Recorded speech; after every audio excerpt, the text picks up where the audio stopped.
Road વિસ્તારમાં પણ વરસાદી માહોલ જામેલો છે। આ સાથે જો વાત કરવામાં આવે ખેડામાં સતત બીજા દિવસે ધોધમાર બેટિંગ।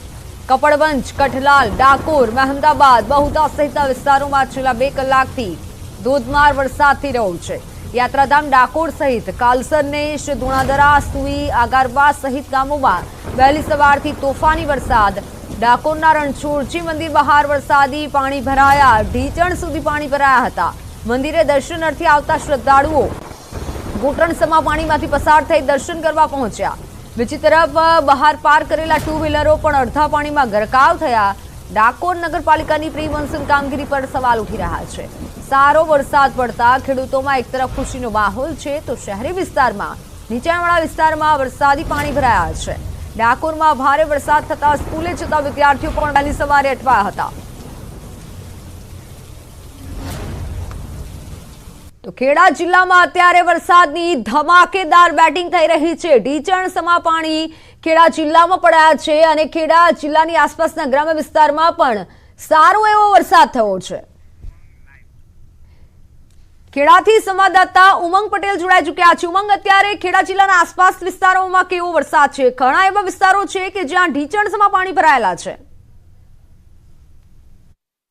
ચોક્કસથી છેલ્લા 2 દિવસથી ખેડા જિલ્લાની અંદર મેઘરાજા અવિરતપણે વરસી રહ્યા છે। વાત કરવામાં આવે તો ગત રોજ નડિયાદની અંદર 4 ઇંચથી વધુ વરસાદ પડ્યો હતો, ત્યારે આજે બીજા દિવસે પણ જિલ્લાના અન્ય વિસ્તારો એટલે કહી શકાય કે ડાકોર, ત્યારબાદ કપડવંજ, મૌધા સહિતના વિસ્તારોમાં આજે સવારથી વરસાદ જોવા મળી રહ્યો છે। વાત કરવામાં આવે તો કપડવંજની અંદર 3 ઇંચથી વધુ વરસાદ જોવા મળી રહ્યો છે, જ્યારે ડાકોરની અંદર સુપ્રસિદ્ધ યાત્રાધામ ડાકોરમાં માત્ર 1 કલાકની અંદર 1.5 ઇંચથી વધુ વરસાદ પડવાના કારણે ડાકોરના રસ્તાઓ પાણી થઈ ગયા હતા। વાત કરવામાં આવે તો સુપ્રસિદ્ધ યાત્રાધામ ડાકોર રણછોડરાયનું મંદિર આવેલું છે। ટેમ્પલ મંદિર ખાતે અત્યારે રજાઓના સમયે ભક્તો દર્શન કરવા માટે આવતા હોય છે, તેમને પણ ત્યાં આગળ ક્યાંક ને ક્યાંક ઢીચણસમા પાણીમાં પસાર થઈને દર્શન કરવા માટે જવું પડ્યું। ત્યારે ચોક્કસથી કહી શકાય કે ડાકોરની પ્રી મોન્સૂન કામગીરીને લઈને અનેક સવાલો ઉભા થયા હતા। બીજી તરફ વાત કરું મિત્તલ, તો મૌધા, કઠલાલ, મહેમદાબાદ સહિતના તમામ વિસ્તારોમાં અત્યારે વહેલી સવારથી વરસાદ જોવા મળી રહ્યો છે। જો વાત કરવામાં આવે તો ખેડા જિલ્લાની અંદર 2 લાખથી વધુ હેક્ટરમાં ડાંગરનું વાવેતર થતું હોય છે, પરંતુ વરસાદ ન હોવાના કારણે ખેડૂતો ચિંતિત હતા। પરંતુ જે પ્રકારે મેઘરાજા વરસી રહ્યા છે તે પ્રકારે ચોક્કસથી ગ્રામ્ય વિસ્તારોમાં ખેડૂતોમાં ખુશી જોવા મળી રહી છે,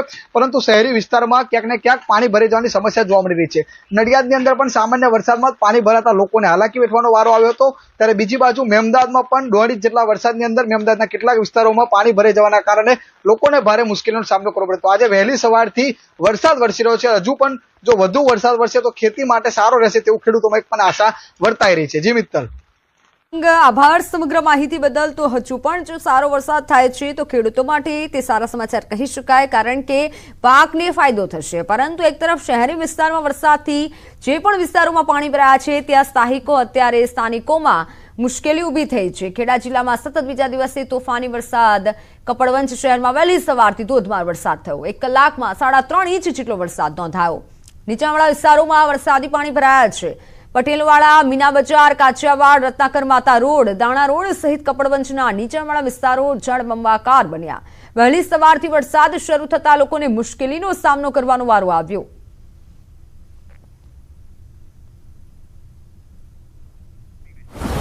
ઉત્તર ગુજરાતની વાત, ઉત્તર ગુજરાતમાં જામ્યો છે અત્યારે જોરદાર વરસાદ। મહેસાણાના વિજાપુરમાં 2 કલાકમાં 6 ઇંચ કરતા વધુ વરસાદ નોંધાયો। સવારે 6 થી 8માં 6 ઇંચ વરસાદ નોંધાયો। વિજાપુર પંથકમાં વહેલી સવારથી વરસાદ વરસી રહ્યો છે। હવામાન વિભાગની આગાહીના આધારે આજરોજ વહેલી સવારથી વરસાદ થઈ રહ્યો છે। નીચાણવાળા વિસ્તારોમાં વરસાદ પડવાની સાથે પાણી ભરાવાની સમસ્યા યથાવત જોવા મળી। વરસાદ વરસતા નીચાણવાળા વિસ્તારોમાં પાણી ભરાયા।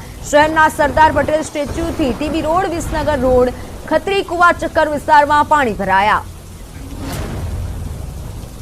મહેસાણાથી સંવાદદાતા કેતન જોડાઈ ચૂક્યા છે। કેતન, અત્યારે મહેસાણા પંથકમાં કેવો વરસાદ છે? ક્યાં ક્યાં વરસાદી પાણી ભરાયા છે?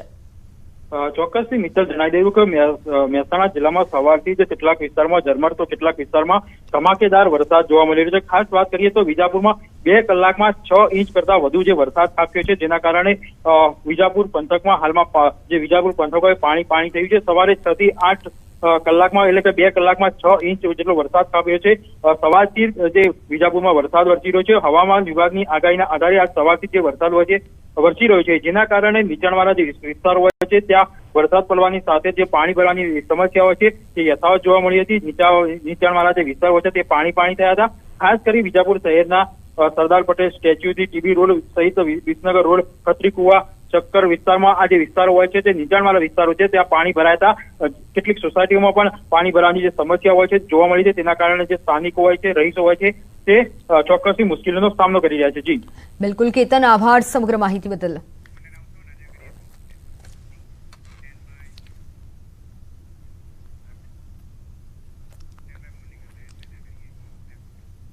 તો હવે નજર કરીએ મોર્નિંગ 100 પર।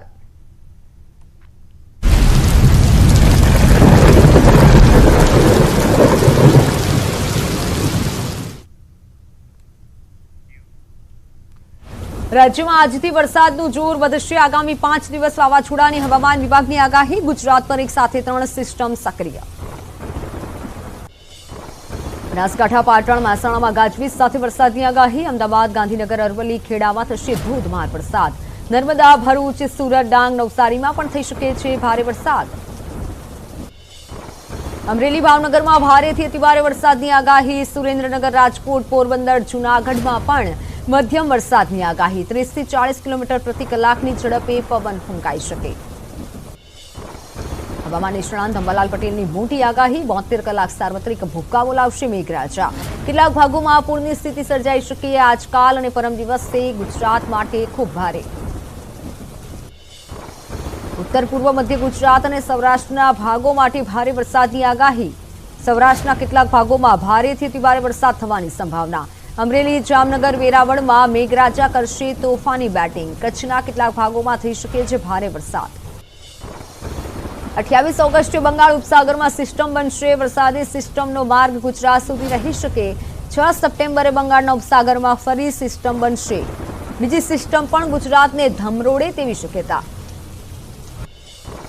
રાજસ્થાનના સરહદી ભાગમાં તબાહી, સૂચક વરસાદની આગાહી। મધ્યપ્રદેશના સરહદી ભાગોમાં પણ થઈ શકે છે અતિ ભારે વરસાદ। કેટલાક ભાગોમાં પૂરની સ્થિતિ બની શકે છે।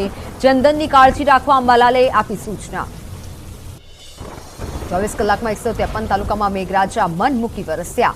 58 તાલુકામાં 1 ઇંચથી વધુ વરસાદ। 27 તાલુકામાં નોંધાયો 2 ઇંચથી વધુ વરસાદ। સૌથી વધુ બનાસકાંઠાના વડગામ તાલુકામાં પડ્યો 4.5 ઇંચ વરસાદ। નડિયાદમાં 4.1 ઇંચ, મેઘરજમાં 4 ઇંચ, બગસરામાં 3.9 ઇંચ વરસાદ, મહુદામાં 3.7 ઇંચ, દહેગામમાં 3.6 ઇંચ જેટલો નોંધાયો વરસાદ। મહારાષ્ટ્ર અને મધ્યપ્રદેશમાં ભારે વરસાદના પગલે તાપી નદી બંને કાંઠે વહેતી થઈ। બારડોલી તાલુકાનો હરિપુરા કોસવે ફરી પાણીમાં ગરકાવ। ઉકાઈ ડેમમાંથી પાણી છોડાતા તાપી નદી બંને કાંઠે વહેતી થઈ। ઉપરવાસમાં ભારે વરસાદના પગલે પંચમહાલના હડફ ડેમના નવા નીરની આવક થઈ। ડેમની